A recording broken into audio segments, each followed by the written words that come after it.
ఈరోజు కథ బంగారు గొర్రె. అనగనగా ఒక రాజు ఉండేవాడు. ఆయనకు ఇద్దరు భార్యలు.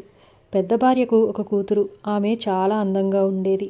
ఆమె అందం గురించి విని దేశ దేశాల నుంచి రాజకుమారులు ఆమెను పెళ్లాడటానికి వచ్చేవారు. అయితే అసూయగల చిన్నరాణి ఏదో ఒక అడ్డుపుల్ల వేసి ఒక్క సంబంధము కుదరనిచ్చేది కాదు.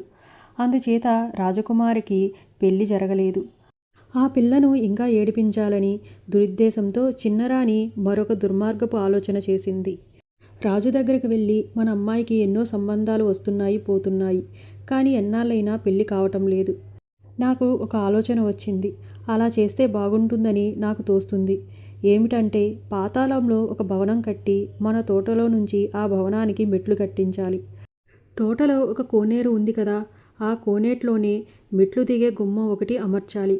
గుమ్మం నీటి లోపల మునిగి ఉంటుంది కనుక బ్రహ్మరుద్రులు కూడా భవనం ఎక్కడ ఉన్నది కనుక్కోలేడు. ఇకపోతే అమ్మాయిని ఆ రహస్య భవనంలో ప్రవేశపెట్టి చూడవచ్చే రాజకుమారులందరినీ ఆమెను కనిపెట్టమనాలి. 3 రోజుల్లో కనిపెట్టగలిగితే పెళ్లి చేయడం, లేకపోతే తల కొట్టి కోటగుమ్మానికి వేలాడగట్టడం. ఇది విని రాజు, సరే, నీ ఇష్టప్రకారం ఏర్పాటు చేయించు అన్నాడు. త్వరగా చిన్నరాణి ఏర్పాట్లన్నీ పూర్తి చేయించింది. ఓడిపోయిన రాజకుమారుల తలలు కొట్టి కట్టడానికి వేరే ఒక మందిరం కూడా కట్టించింది. ఆ ప్రకారం చాటింపు కూడా వేయించింది. ఆ చాటింపు విన్నప్పటి నుంచి చాలామంది రాజకుమారులు వచ్చారు. రాజకుమారిని ఒకళ్ళు కనుక్కోలేకపోయారు. వాళ్ళ తలకాయలు వరుసగా మందిరపు గుమ్మానికి వేలాడ కట్టించింది చిన్నరాణి. ఆ సమీపంలోనే మరొక రాజుకి 3 కొడుకులున్నారు. అందులో పెద్దవాడు ఒకనాడు తండ్రి వద్దకు వెళ్ళి, నాన్న, మన పొరుగురు రాజకుమార్తెను రహస్య మందిరంలో ఉంచి కనుక్కున్న వాళ్లకు ఆమెనిచ్చి పెళ్లి చేస్తామని చాటింపు వేశారు. ఆమెను కనుక్కోగలిగితే పెళ్లి అవుతుంది, పేరు వస్తుంది, కనుక పోయి రావటానికి అనుమతి ఇవ్వండి అని కోరాడు. అందుకు తండ్రి, అబ్బాయి, ఇది చాలా ప్రమాదకరమైన పరీక్ష. ఇందులో నెగ్గి రావటం అనేది ఉండనే ఉండదు. ప్రాణమే పోయాక ఇంక పెళ్ళేమిటి? ఇప్పటికే ఎంతోమంది రాజకుమారులు వచ్చారు. ఓడిపోవటం వల్ల వాళ్ళ తలలు కొట్టి వేలాడదీశారు. అందుచేత నువ్వు వెళ్ళటం నాకు ఏమాత్రం ఇష్టం లేదు అని చెప్పాడు. ఎన్ని విధాలా చెప్పినా రాజకుమారుని చెవికి ఎక్కలేదు. ఏమైనా సరేనని బయలుదేరి వెళ్ళాడు. 3 రోజులు తెగ వెతికినప్పటికీ రాజకుమారి జాడ కనపడింది కాదు. గడువు దాటగానే మిగిలిన రాజకుమారుల తలలతో పాటు అతని తల కూడా గుమ్మానికి వేలాడగట్టారు. కొడుకు ఎన్నాళ్లకు ఇంటికి రాకపోవటం చూసి చనిపోయి ఉంటాడని తల్లిదండ్రులు నిశ్చయించుకున్నారు. రెండవ వాడు కూడా స్వయంవరానికి పోయి వస్తా అన్నాడు. తండ్రి వద్దని చెప్పినా వినకుండా ప్రయాణమై వెళ్ళాడు. ఇతను కూడా పరీక్షలో నెగ్గలేకపోయేసరికి తలకొట్టి గుమ్మానికి కట్టారు. కొన్నాళ్ళు చూసి చివరివాడు కూడా బయలుదేరాడు. కొడుకులిద్దరూ చనిపోవటం వల్ల విచారంతో తండ్రి పోవద్దని మరీ చెప్పాడు. కానీ చిన్నవాడు ఆ మాటను లెక్కపెట్టక ప్రయాణమయ్యాడు. చిన్నవాడు చాలా తెలివైనవాడు, యుక్తిపరుడు. దారిలో ఒక పట్నం చేరుకుని అక్కడ పేరుపడిన ఒక బంగారు పనివాని వద్దకు వెళ్ళాడు. వాని చేతికి 2 సంచుల బంగారం ఇచ్చి దానితో తాను పట్టేటంత ఆకృతిలో ఒక అందమైన గొర్రె విగ్రహం చేయమని చెప్పాడు. మర్నాటి ఉదయానికల్లా బంగారు గొర్రె తయారయింది. గొర్రెను చూసి చిన్నవాడు చాలా సంతోషించి, విగ్రహం చాలా బాగుంది, దీనిని రాజుగారి వద్దకు తీసుకుపోయి ఇది రాజకుమారికి బహుమానంగా తెచ్చానండి అని చెప్పు అని పనివానితో చెప్పి ఎవరూ చూడకుండా తాను ఆ విగ్రహంలో దాక్కున్నాడు.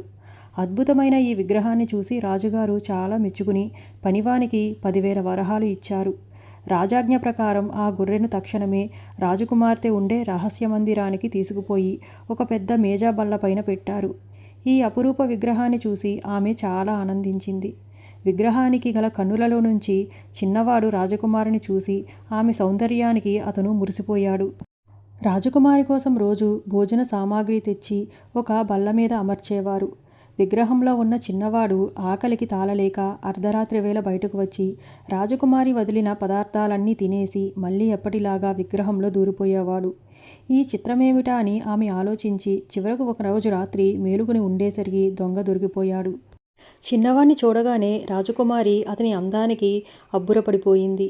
అతనిని తప్ప మరెవ్వరినీ పెళ్లాడనని నిశ్చయించుకుంది. అయితే ఈ కోరిక నెరవేరడం ఎలాగా?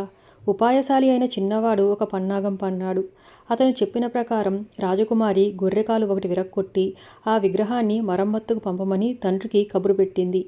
విగ్రహాన్ని తీసుకుపోయేటప్పుడు చిన్నవాడు దాని లోపల దూరి బయటకు వచ్చేశాడు. ఈసారి బంగారు పనివానితో విగ్రహానికి కాలు మరమ్మతు చేసి ఖాళీగా పంపించు అని చెప్పాడు. ఇప్పుడు రహస్యమందిరానికి దారి తెలుసుకున్న చిన్నవాడు రాజుగారి దర్శనం చేసి మీ అమ్మాయిని పెళ్లాడవచ్చాను అని చెప్పాడు. చిన్నవాడా, మీ అన్నలు ఇద్దరూ వద్దంటే వినక నిష్కారణంగా చనిపోయారు. ఈ పరీక్ష ప్రమాదమైనది. వద్దు నాయనా అని అనేక విధాలా బోధించాడు. కానీ చిన్నవాడు లొంగలేదు. ఏమీ ఎరగనట్టు పచారు చేస్తూ చిన్నవాడు తోటలోకి వెళ్ళాడు. చిన్నరాణి నీడలాగా అతని వెంటే ఉంటూనే ఉంది. చిన్నవాడు కొలను వద్దకు వెళ్ళి ఆ నీరు తోడమన్నాడు. రాణి అతనికి అడ్డు చెప్పబోయింది. కానీ వీలు కాలేదు. నీరు తీసివేశారు. ద్వారం తెరవమన్నాడు చిన్నవాడు. రాణి తెరవక తప్పింది కాదు. ఇద్దరూ మెట్లు దిగారు.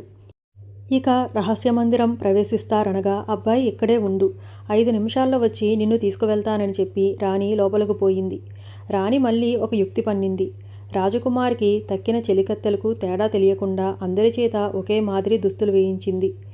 చిన్నవాని వద్దకు వచ్చి అబ్బాయి, ఇందులో రాజకుమారి ఎవరో తెలుసుకోగలిగితే ఆమెను నీకిచ్చి పెళ్లి చేస్తాము, లేకుంటే తలకొట్టి గుమ్మానికి కడతాము అంది. ఇదివరకే పరిచయం ఉన్నది కనుక రాజకుమారి ఫలానా అని అతనికి తెలియనే తెలుసు.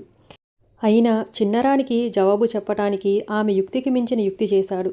తన వద్ద ఉన్న బంగారపు తునకలు నేల మీద విసిరాడు. చలికత్తెలందరూ వాటిని ఏరుకోబోయారు.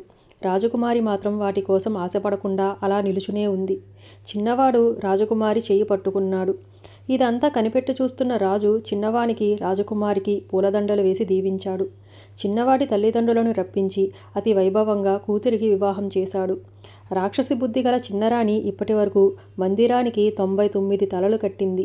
చిన్నవాని తలకాయ కొట్టించి తన సరదా తీర్చుకుందాము అనుకుంది.